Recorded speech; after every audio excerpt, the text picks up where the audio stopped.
রয়েছে তারা যদি এখনো নিজেদের সূত্র না নেয় তাহলে তাদের ওই নেত্রী হাসিনার মতোই তাদেরকে দেশ ত্যাগ করতে হবে। এক ফ্যাসিস্টকে আমরা দেশ ছাড়া করেছি, অন্য ফ্যাসিস্টকে জায়গা ছেড়ে দেওয়ার জন্য নয়। পুণ্যভূমি মাওলানা ভাসানী কিংবা শহীদ মারুফের এই পুণ্যভূমি আজকের এই টাঙ্গাইলের এই উন্মুক্ত মাঠে উপস্থিত ছাত্র জনতার সামনে আমাদের কথাগুলো সেই স্লোগান দিয়ে শুরু করতে চাই, যে স্লোগান দিয়ে প্রকম্পিত হয়েছিল শাহবাগের সেই উন্মুক্ত চত্বর থেকে টাঙ্গাইল সহ পুরো বাংলাদেশ। আমাদের সবাইকে একসাথে গলা মেলাতে হবে। কোটা নামে থা, কোটা নামে থা, আপোষ না সংগ্রাম, আপোষ না সংগ্রাম, দালালি না রাজপথ, দালালি না রাজপথ, ক্ষমতা না জনতা, ক্ষমতা না জনতা। আবু সাইদ মুক্ত, শেষ হয়নি যুদ্ধ, আবু সাইদ মুক্ত, শেষ হয়নি যুদ্ধ, দিয়েছি তো রক্ত, আরো দেব রক্ত, রক্তের বন্যায় ভেসে যাবে অন্যায়। তরুণ সমাজ, ছাত্র জনতা একসাথে যখন রক্তের বন্যা বইয়ে নিজের জীবনকে বিসর্জন দিয়ে সকল অন্যায়কে ভাসিয়ে দিতে প্রস্তুত, ঠিক তখনই আজকের এই মঞ্চে বসে চোখের সামনে সবার প্রথম যে প্ল্যাকার্ডটি, যে ব্যানারটি চোখে পড়েছে সেটি হচ্ছে উপজেলা ভূমি অফিস টাঙ্গাইল সদর টাঙ্গাইল।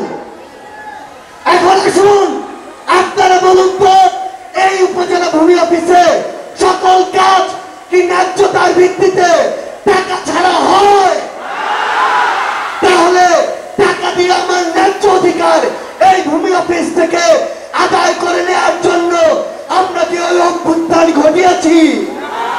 তাহলে আজকে থেকে শুধু এই ভূমি অফিস নয়, আপনারা এই টাঙ্গাইলের যে কোনো অন্যায় দেখলে আপনারা অবশ্যই আপনাদের ব্যক্তিগত জায়গা থেকে সেই প্রতিবাদটি জানাবেন কিনা?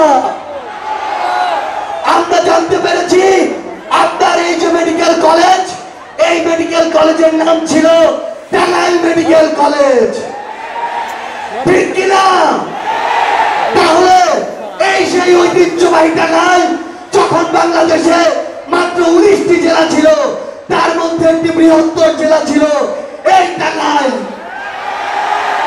সেই টাঙ্গাইলের গৌরবকে ছোট করে যখন কোন খুনির নামে বাংলাদেশের এই গুরুত্বপূর্ণ জেলায় একটি মেডিকেল কলেজ থাকে, সেটি কি আমাদের স্পিরিটের সাথে যায়? তাহলে আজকের পর থেকে ছাত্র জনতার দাবি হচ্ছে টাঙ্গাইল মেডিকেল কলেজ তার নামে স্বমহিমায় টাঙ্গাইল মেডিকেল কলেজ হয়ে বাংলাদেশে শ্রেষ্ঠত্বের জায়গা করে নিবে।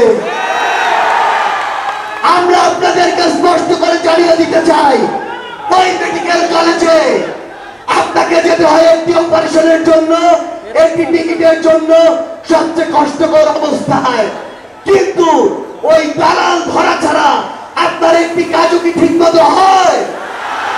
তাহলে এই দালালের স্পিরিট নিয়ে কি আমরা এই অভ্যুত্থান ঘটিয়েছি?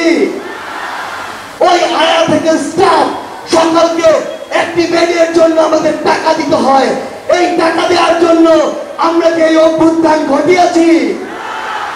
আমরা ছাত্র জনতা আমাদের জায়গা থেকে স্পষ্ট করে বলে দিতে চাই, এসব দালালি টাকা দিয়ে কাজ করার জন্য আর জনতার ওষুধ আপনাদের কোম্পানির কাছে বিক্রি করার জন্য ছাত্র জনতা এই অভ্যুত্থান ঘটায়নি। আমরা আপনাদেরকে একটি স্পষ্ট জিনিস বলে দিতে চাই, শুধু এই টাঙ্গাইলে নয়, পুরো বাংলাদেশে বিগত 16 বছরে ফ্যাসিস্ট হাসিনা সবচেয়ে বড় যে ক্ষতিটি করেছে সেটি হচ্ছে তিনি তার আওয়ামী লীগকে শুধু ফ্যাসিস্ট বানায়নি, সে তার বাংলাদেশকে শুধু ফ্যাসিস্ট বানায়নি, সে ফ্যাসিস্ট বানিয়েছে আমাদের প্রত্যেকটি মানুষকে। এই জায়গা থেকে আমরা যদি নিজেদের উত্তরণ ঘটাতে চাই তাহলে আমাদের যে সংশোধন সেই সংশোধন শুরু হতে হবে ওই ব্যক্তিগত পর্যায় থেকে। আপনারা বলুন তো, আপনার এই টাঙ্গাইলে চাঁদাবাজি হয় কিনা? অটো স্ট্যান্ড, ট্রাক স্ট্যান্ড, বাস স্ট্যান্ডে চাঁদাবাজির নামে সিন্ডিকেট আছে কিনা? তাহলে এই যে আমাদের স্পিরিট, সেই স্পিরিটকে যদি আমরা ধরে রাখতে চাই তাহলে ওইসব চাঁদাবাজ এবং সিন্ডিকেটের বিরুদ্ধে আপনার যে ভয়েস, সেই ভয়েসটি আবার তুলে ধরতে হবে। একটি জিনিস মনে রাখবেন, এটি কখনো মনে করার উপায় নেই যে 100 জন মানুষ চাঁদাবাজি করছে, করুক। মনে রাখবেন এটি একটি ছোঁয়াচে রোগ, কেউ যদি একবার স্কোপ পায় এটি ধীরে ধীরে সব জায়গায় ছড়িয়ে পড়ে।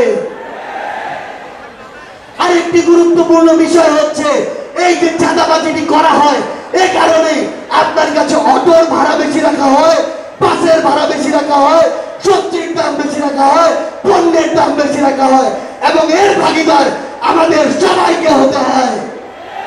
ঠিক এই কারণে এই ছাত্র জনতা আজকের পর থেকে সকল চাঁদাবাজি এবং সকল সিন্ডিকেটের বিরুদ্ধে কথা বলবে।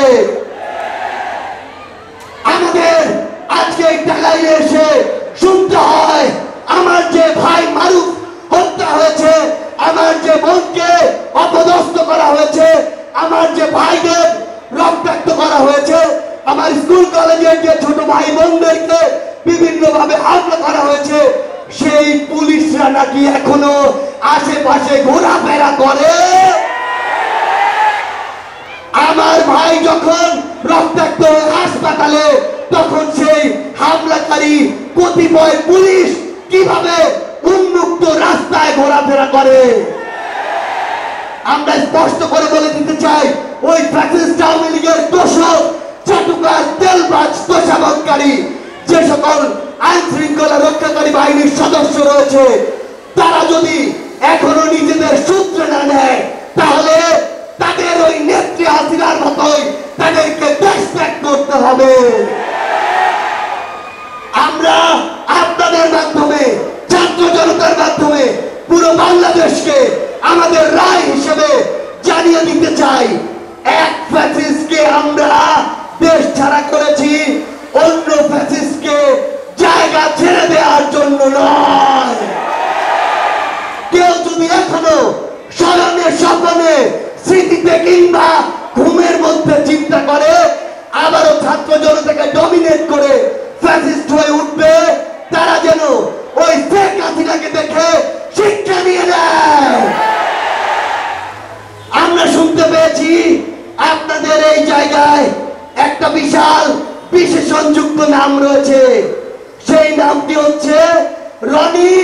আপনারা নাকি তাকে বলেন কোয়ার্টার রনি। এসব রনিরা এরপর থেকে যেন টাঙ্গাইলের রাস্তাঘাটে থেকে শুরু করে কোন জায়গায় তাদের অস্তিত্ব প্রদর্শন না করতে পারে।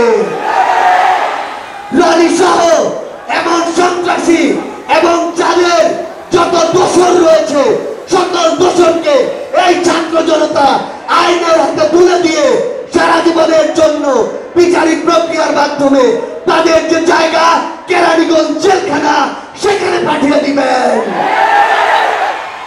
এবার আমরা আমাদের এই যে ছাত্র ভাইরা, ছাত্র বোনেরা রয়েছে তাদের উদ্দেশ্যে একটি কথা বলতে চাই।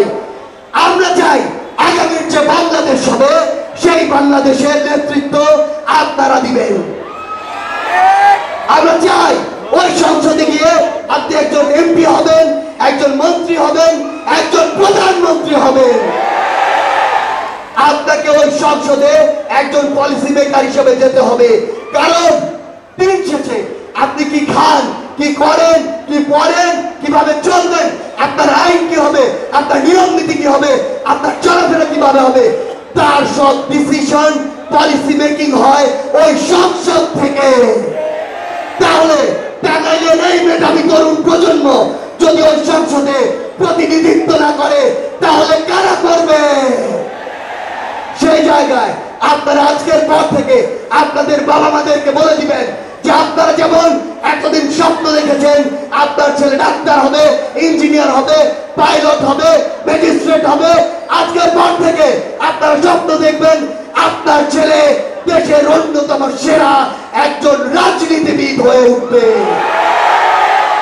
একটা জিনিস মনে রাখবেন, রাজনীতিবিদ হতে হবে পলিসি মেকিং এর জন্য, অথবা রাজনৈতিক ভাবে সচেতন হয়ে উঠতে হবে। যদি আপনি এটা না হন, এই দুইটার কোন একটি জায়গায় আপনাকে দেখা না যায়, তাহলে আপনার যে তুলনামূলক অযোগ্য মানুষদের দ্বারা আপনাদেরকে শাসিত এবং শোষিত হতে হবে। আমরা আপনাদেরকে স্পষ্ট করে বলি, আপনারা রাজনীতিতে আসবেন, তবে তার পূর্বে যোগ্য রাজনীতিবিদ হয়ে ওই সংসদে আসবেন, যেন কেউ আপনার শিক্ষাগত যোগ্যতা, আপনার দক্ষতা, আপনার ভাষা থেকে শুরু করে কোনো কিছু নিয়ে একটি কথা না কখনো বলতে পারে। পরিশেষে আপনাদেরকে শুধু একটি কথা বলতে চাই, এই বাংলাদেশ আর ফ্যাসিজম চায় না, এই বাংলাদেশ ওই পলিটিক্যাল কালচার গুলো চায় না। এই বাংলাদেশের ছাত্র জনতা এখন একটি নিউ পলিটিক্যাল সেটেলমেন্ট চায়, যারা কথা বলবে ছাত্র জনতার জন্য, যারা কথা বলবে সমতার জন্য, যারা কথা বলবে সমবন্টনের জন্য, যারা কথা বলবে সমমর্যাদার জন্য। সবশেষে শুধু এই কথাটি বলতে চাই, টাঙ্গাইলের এই যে ছাত্র জনতা, এই ছাত্র জনতার 24-এর যে অভ্যুত্থানের যে স্পিরিট, এই স্পিরিট টাঙ্গাইল থেকে ছড়িয়ে পড়ুক পুরো বাংলাদেশে।